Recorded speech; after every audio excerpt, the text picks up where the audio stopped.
Sebuah kisah nyata yang terjadi di negeri Paman Sam. Patut kita ambil hikmahnya. Silahkan menyimak kisahnya. Semoga Allah mengizinkan kita menjadi pemuda seperti yang terdapat dalam kisah ini. Amin. Ada seorang pemuda Arab yang baru saja menyelesaikan bangku kuliahnya di Amerika.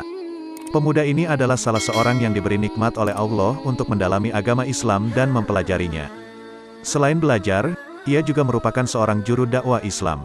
Ketika berada di Amerika, ia pernah berkenalan dengan seseorang yang beragama Nasrani. Hubungan mereka sangat akrab, dengan harapan semoga Allah memberinya hidayah untuk masuk Islam. Pada suatu hari, mereka berdua berjalan-jalan di sebuah perkampungan yang ada di Amerika. Dan kebetulan pada saat itu, mereka melintas di dekat sebuah gereja yang terdapat di kampung tersebut. Temannya yang Nasrani itu meminta agar ia juga turut masuk ke dalam gereja tersebut.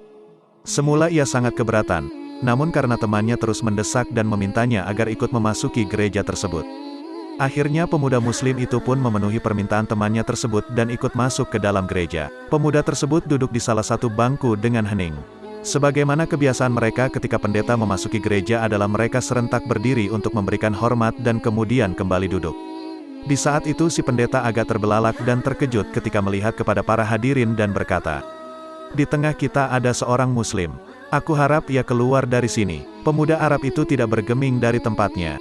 Pendeta tersebut mengucapkan perkataan itu sekali lagi, "Di tengah kita ada seorang muslim. Aku harap ia keluar dari sini." Begitu seterusnya sampai berkali-kali, namun pemuda tersebut tetap diam dan tidak bergeming dari tempatnya. Hingga akhirnya pendeta itu berkata, "Aku minta ia keluar dari sini dan aku menjamin keselamatannya."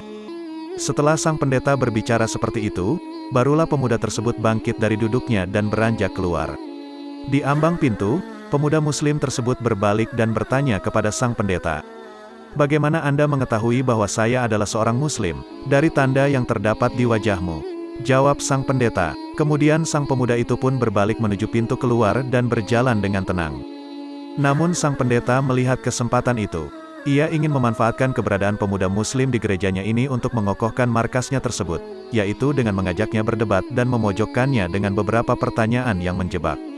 Pemuda muslim itu pun terdiam dan berpikir sejenak sambil menimbang-nimbang tantangan yang diajukan oleh sang pendeta.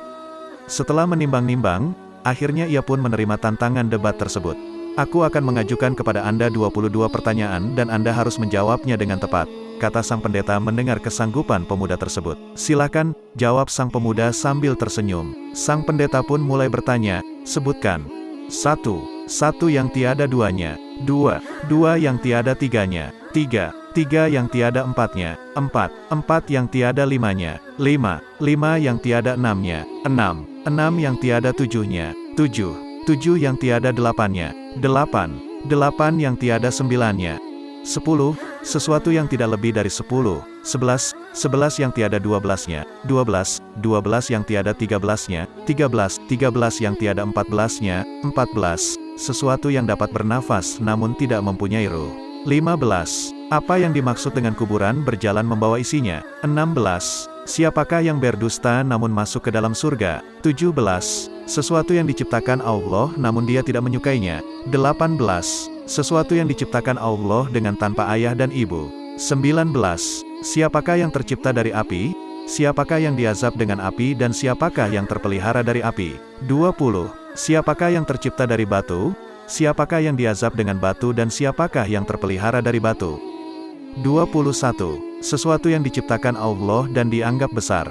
22 pohon apakah yang mempunyai 12 ranting, setiap ranting mempunyai 30 daun, setiap daun mempunyai 5 buah, 3 di bawah naungan dan 2 di bawah sinaran matahari. Mendengar pertanyaan tersebut, pemuda muslim itu tersenyum dengan senyuman yang mengandung keyakinan kepada Allah. Setelah membaca basmalah, ia menjawab, 1 yang tiada duanya adalah Allah. 2 yang tiada tiganya adalah malam dan siang. Allah berfirman, "Dan kami jadikan malam dan siang sebagai 2 tanda kebesaran kami." Surat Al-Isra ayat 12. 3 yang tiada empatnya adalah khilafan yang dilakukan Nabi Musa ketika Nabi Khidir merusak kapal yang ditumpanginya, membunuh seorang anak kecil dan ketika menegakkan kembali dinding yang hampir roboh. 4 yang tiada limanya adalah kitab-kitab yang diturunkan oleh Allah, yaitu Taurat, Injil, Zabur dan Al-Quran. 5 yang tiada enamnya adalah salat 5 waktu. 6 yang tiada tujuhnya adalah jumlah hari ketika Allah menciptakan makhluk. 7 yang tiada delapannya adalah langit yang 7 lapis. Allah berfirman, yang telah menciptakan 7 langit berlapis-lapis. Kamu sekali-kali tidak melihat pada ciptaan Rabb yang Maha Pemurah sesuatu yang tidak seimbang. Surat Al-Mulk ayat 3. 8 yang tiada sembilannya ialah malaikat pemukul arsy Ar-Rahman. Allah berfirman, dan malaikat-malaikat berada di penjuru-penjuru langit. Dan pada hari itu 8 orang malaikat menjunjung arsy Rabb-mu di atas kepala mereka. Surat Al-Haqqah ayat 17. 9 yang tiada sepuluhnya adalah mukjizat yang diberikan kepada Nabi Musa. Tongkat, tangan yang bercahaya, angin topan, musim paceklik, katak, darah, kutu dan belalang. 10 sesuatu yang tidak lebih dari 10 ialah kebaikan. Allah berfirman, barang siapa yang berbuat kebaikan maka untuknya 10 kali lipat. Surat Al-An'am ayat 160. 11 yang tiada 12-nya ialah jumlah saudara-saudara Nabi Yusuf. 12 yang tiada 13-nya ialah mukjizat Nabi Musa yang terdapat dalam firman Allah. Dan, ingatlah, ketika Musa memohon air untuk kaumnya, lalu kami berfirman, pukullah batu itu dengan tongkatmu. Lalu memancarlah daripadanya 12 mata air. Surat Al-Baqarah, ayat 60. 13 yang tiada 14-nya ialah jumlah saudara Nabi Yusuf ditambah dengan ayah dan ibunya. 14 adapun sesuatu yang bernafas namun tidak mempunyai ruh adalah waktu subuh. Allah berfirman, dan waktu subuh apabila fajarnya mulai menyingsing. Surat At-Tawir ayat 18. 15 kuburan yang membawa isinya adalah ikan yang menelan Nabi Yunus. 16 mereka yang berdusta namun masuk ke dalam surga adalah saudara-saudara Nabi Yusuf, yakni ketika mereka berkata kepada ayahnya, wahai ayah kami, sesungguhnya kami pergi berlomba-lomba, dan kami tinggalkan Nabi Yusuf di dekat barang-barang kami. Lalu dia dimakan serigala. Setelah kedustaan terungkap, Nabi Yusuf berkata kepada mereka, tak ada cercaan terhadap kalian. Dan ayah mereka Yakub berkata, aku akan memohonkan ampun bagimu kepada Robku. Sesungguhnya dialah yang maha pengampun lagi maha penyayang. Surat Yusuf, Juz 13. 17 sesuatu yang diciptakan Allah namun tidak dia sukai adalah suara keledai.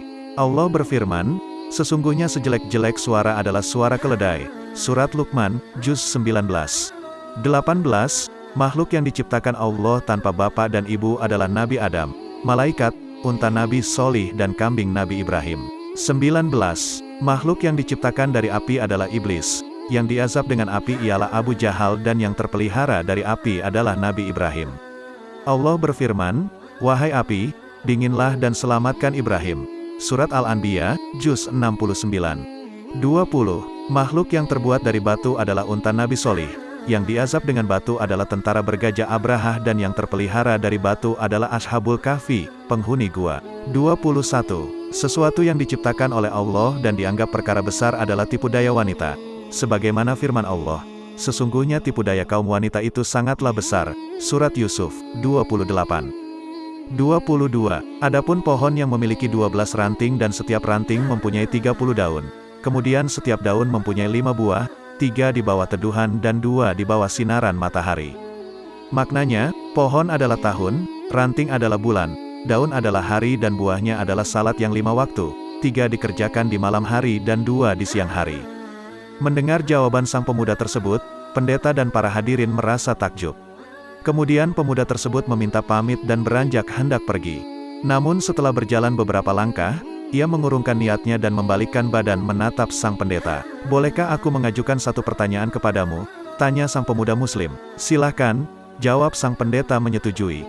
Sang pemuda diam sejenak, kemudian berkata, apakah kunci surga itu? Mendengar pertanyaan itu, lidah sang pendeta menjadi keluh, hatinya diselimuti keraguan dan roma wajahnya pun berubah. Ia berusaha menyembunyikan kekhawatirannya, namun hasilnya nihil. Orang-orang yang hadir di gereja itu terus bersorak-sorak mendesaknya agar ia menjawab pertanyaan tersebut, namun ia berusaha mengelak. Anda telah melontarkan 22 pertanyaan kepada pemuda tersebut dan semuanya ia jawab dengan tepat. Sementara ia hanya memberimu satu pertanyaan, namun Anda tidak mampu menjawabnya. Teriak salah seorang hadirin. Pendeta tersebut berkata, sungguh, aku mengetahui dengan baik jawaban dari pertanyaan tersebut. Namun aku takut kalian akan marah jika aku menjawabnya. Kami menjamin keselamatan Anda, jawab mereka serentak. Sang pendeta mengambil nafas sejenak dan menghembuskannya kembali sambil berkata, "Jawabannya ialah, aku bersaksi tiada Tuhan kecuali Allah dan Muhammad adalah utusannya." Mendengar jawaban itu keluar dari mulut sang pendeta, akhirnya para hadirin yang sedang hadir di gereja tersebut mengucapkan syahadat secara serentak dan akhirnya pun mereka masuk agama Islam. Allahu Akbar, sungguh Allah telah menganugerahkan hidayah, kebaikan dan menunjuki mereka kepada Islam melalui tangan seorang pemuda muslim yang bertakwa. Subhanallah, tentu saja, semua hal yang terjadi di atas adalah dengan ilmu. Bukan hanya sebuah karangan saja. Sekarang pertanyaannya adalah, kapankah peran kita akan dimulai? Semoga bermanfaat untuk kami sendiri dan saudara-saudari kami di berbagai belahan dunia.